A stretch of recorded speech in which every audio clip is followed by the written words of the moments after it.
Hello, I'm Myrto, and as the forever teacher of all our gaming groups, today I have a few tips to make teaching just a little bit easier for all of you as well. This is general information, not specific to any game, but based on my experience as a teacher for all our guests for the past few years. First and foremost, know the game you're teaching inside out.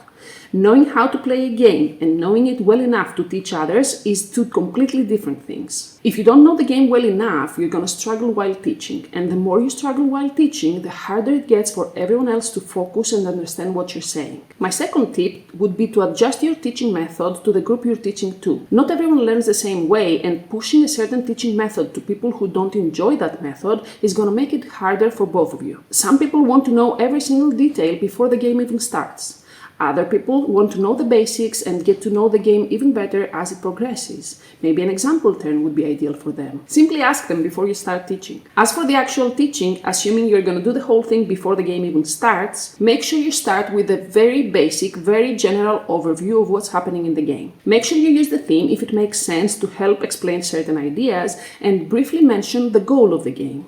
Is it a game that goes for points? Is it a race towards an end goal? Whatever it is, it will help people focus on the important things later on when you explain the rules. Once this is done, narrow it down just a little bit more. This is going to be another overview, but this time you will start introducing the mechanics of the game. Maybe how many rounds the game lasts, or how many phases there are in each round, what kinds of mechanisms are involved in the game. This is going to set the pace for the details you're going to introduce in the next stage. And now is the time for the actual teaching of the game. At this stage, you go over every rule and every detail, explaining everything someone would need to play the game. At this point, if you need to reference something that may have not been explained yet, the previous overviews will help you do exactly that without confusing everyone. This brings me to my next point, which is to present the information in an order that makes sense, to avoid a lot of back and forth and the explanation of unknown terms. As a brief example, if, let's say, a game has a build action, and in order to build something you need resources, start by explaining how you get those resources. For the more complex game, that is easier said than done, but the more you manage to apply that to your teach, the better you will become over time.